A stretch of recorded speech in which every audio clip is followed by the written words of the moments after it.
When people ask me the question, what is the best sequel of all time? And hands down, this movie. There's no other sequel out there that is better than this movie. And when sequels are made today, they always look back at this movie because this is the best sequel ever made. Star Wars Episode 5, The Empire Strikes Back. So this is the second movie in the Star Wars original trilogy, and in my opinion, my favorite Star Wars movie ever. Like, I know there's a lot of people out there that says this is the best one. Well, I am like everyone else, and this is my favorite. This movie is awesome. It's just, when you look at the first Star Wars movie, A New Hope, and then you look at this one is such more darker, more character development. It is more of just a deeper, darker movie. It's so much better than the first movie. Now, the first one is good. Now, this one's just a lot more better. So now I'm continuing my Star Wars review until December, which is Star Wars The Force Awakens. We are 3 months away from the new Star Wars. How crazy is that? We haven't had a TV spot, an official trailer. All we've got is teasers, pictures, and talk. But we have not seen a trailer, and this is still one of my most anticipated movies for the past years. I am super excited. So now let's talk about one of my favorite movies ever and the best sequel ever, like I mentioned. So this movie starts off on an ice planet, and the rebels, there are rebels. They have gone big. Luke, Han, Princess Leia, R2-D2, C-3PO, they're all there in this snowy planet, and they are joining the rebels. They are going to defeat the Empire. And after the last movie, defeating the Death Star, blowing it up, Darth Vader is pissed off. So they send people down to this ice planet, and we're gonna have a huge battle on Han. What is the planet name? Han? Hoth? There's something like that. But it's the battle for Han, whatever. And so now it's a huge battle. The rebels are attacking, and the Empire is attacking with these big big arm robot things. It's super cool. This is how you start a sequel off, because it's Star Wars. This is how you start it off. And this movie is actually not directed by George Lucas. I forget who it's directed by, but it's not directed by George Lucas. But man, this is an intense battle. It just felt darker. It felt real. I mean, it just felt like a big battle, and all the stormtroopers going in, the rebels are shooting. It is a big battle ever, and Han Solo is trying to leave to go pay Jabba the Hutt, because we have no idea who Jabba the Hutt is until Return of the Jedi. So he's gonna go and pay him off, because he's a bounty. There's bounty money on Han Solo, and it's coming serious, and he needs to pay Jabba the Hutt. And there's this big battle happening. Luke gets in a starfighter and starts shooting at the big arm things. He destroys one of them, then he crashes down with him and R2-D2, one of them, and then this big Wookiee thing grabs him, pulls him in a cave, and I'm telling you, this is one of the most intense scenes ever. So in this scene, Luke is hanging upside down. His feet are on top of the roof. He is upside down. He wakes up, and this Wookiee thing is just munching on his little horsey, pretty much. He's like munching on it. And so this is awesome. So Luke is sitting there, upside down, and he sees his lightsaber. And for the first time officially in the Star Wars original trilogy, we see him pull up a lightsaber with his Force. He uses the Force for the first time we get to see, and it's intense. He pulls it up and he just whacks the Wookiee thing. It's awesome, and it's great, it's gritty, I love it. And so now the rebels have to leave. Han Solo and the crew, they leave, Luke leaves and everything, and they have gone their separate ways, and the Empire is going after them, and Darth Vader wants Luke. Darth Vader, man, this is his movie. This is literally Darth Vader, the movie. Like, honestly, Darth Vader is one of the menacing villains ever. I've said it in my last review, but man, he is such a menace. This is the best villain ever in movie history, hands down. Darth Vader is awesome. He's interesting, and the storyline between Luke and Darth Vader is interesting until the very end of this movie. The big twist, it gets even more interesting. So Luke needs to become a Jedi. He needs to learn the Force. So he goes to this swamp planet to learn that he's trying to find this person named Yoda. He finds Yoda, and I love Yoda in this movie. He's actually funny. When you look at the prequels, Yoda's all boring and CGI and everything. In this movie, Yoda is a puppet. He's hilarious. He's kind of dumb-witted, but he knows his shit. He knows the Force. He knows what to do with the Force. He is a good Jedi. And so Yoda is going to train Luke to become a better Jedi, use the Force, all this kind of stuff. And then we begin our journey of Luke becoming a better Jedi. And so now we go over to Han Solo and the crew. So they escape the Empire. So they go to Han Solo and the crew. They go to Cloud City. Pretty much, it's literally like a city in the clouds, pretty much, or anything. I've heard it called that, so I'm gonna call it that. I'm calling it Cloud City. And so they go there and they meet another badass, and that is Lando. That's Han Solo's best friend, and man, they are, when they're together, you can already feel their chemistry, you can feel it, man. So they gotta repair the Millennium Falcon, they go there, having a great time. Lando's super nice, everything, too nice. And then, guess what? Darth Vader's there. Yeah, they go to the little lunchroom, they open the doors, and Darth Vader stands up from the table, and they get them. They're captured. It's awesome, it's intense. So Lando betrayed them because he needs to protect their city, because Darth Vader is going to like blow up the city or something like that, because Lando needed to get Han Solo captured. Now Darth Vader has the whole crew, whatever, and so now we go back to Luke on Swamp Planet, literally running with Yoda on his back, lifting little boxes up with his force, upside down.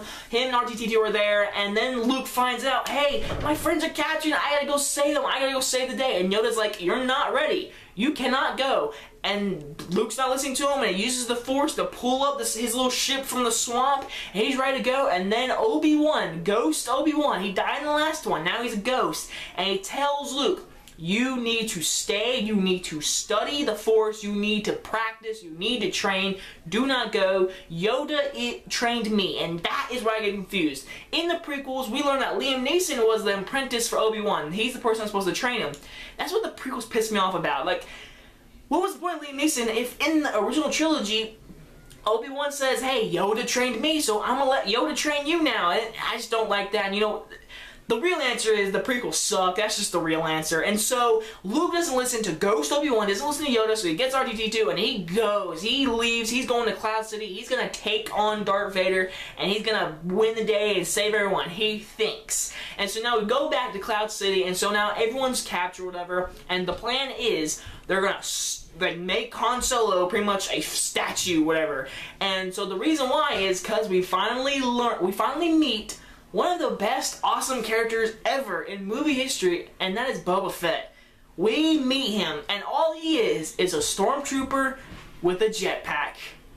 That's all you need to be badass, because he's such a little character. It's so cool. Like, his abilities, he's awesome and everything. And so he's a bounty hunter, and there's a bounty on Han Solo, so Darth Vader made a deal with Boba Fett that he's gonna make him a statue, give Han Solo to Boba Fett, go give him a Jabba the Hutt so Jabba the Hutt can deal with him.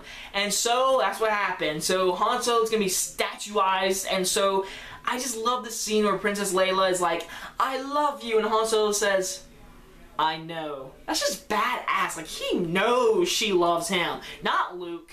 That she loves him.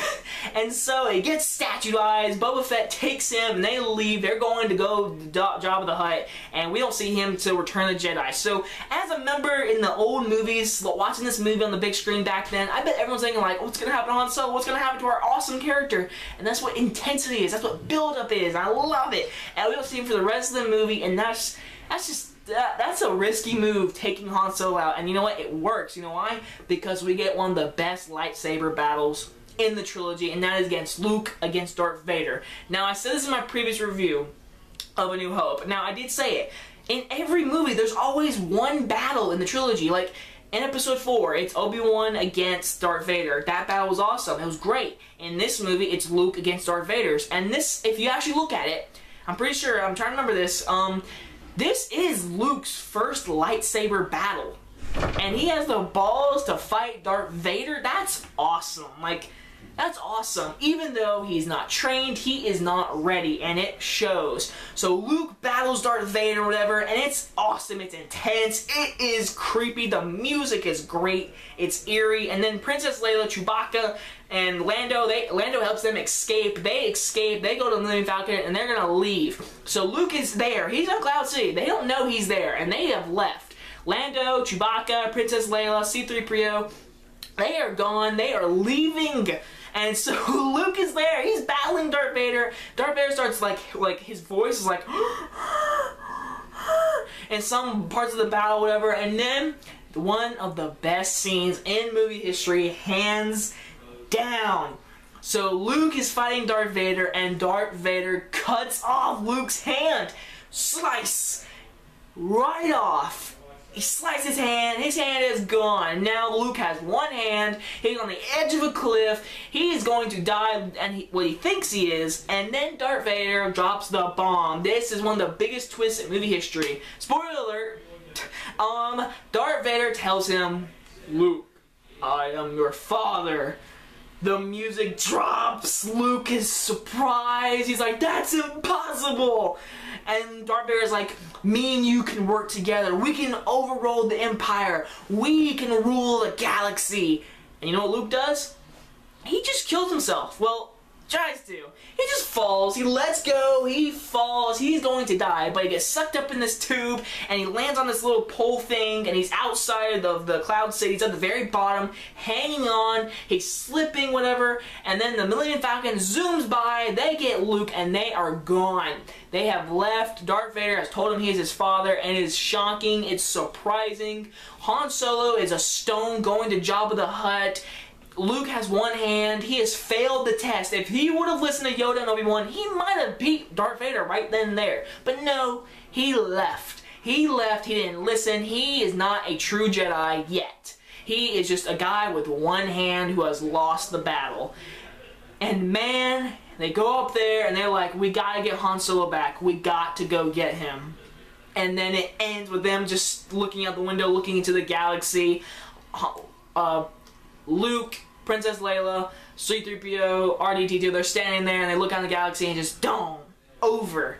And that is a cliffhanger of the century, because that's how you end a movie. That's how you end the sequel, of course. Now, this movie ends completely like what? That's all we get? Like, it ends, it's great, and I love it. Now, I will also say this, that I watched this on my Blu-ray, the sound is great, the special effects are still hold up today, the characters are so interesting, we get our characters beat over our heads, they have been beaten, it is sad, and that's how our movie ends. The Empire does strike back hard too, and then now they gotta get Han, and they got to stop Darth Vader before they build the Death Star again, because that's their plan, that's what they're doing, and so it's all intense, and it just ends like that. I love it. I love all the build up, and that is why Empire Strikes Back is such a good movie. You got a great first movie, and you go into the second one thinking you might have another great good movie. A good movie, turns out the villains win, and it's just, it's awesome. It's awesome, it's amazing, I love it. And now next month we get to review Return of the Jedi. So that is it, guys. That's my review, and of course I'm gonna give this movie an A+. This movie gets nothing more, nothing less. This movie is an A+. It's great. If you've never seen it, you're missing out on one of the best films ever made. Empire Strikes Back is awesome. And next month we will be reviewing Return of the Jedi. That will be my last one. And then in December, we're finally going to get to see the new Star Wars. I am beyond hyped. We are 3 months away. It is crazy to think that. So I hope you guys enjoyed this review. Leave a comment down below. I know I probably messed up on this review a lot, but just comment below. Tell me everything I messed up on. Anyway, guys, you guys enjoyed this review, and I will see you guys next time. Bye, guys.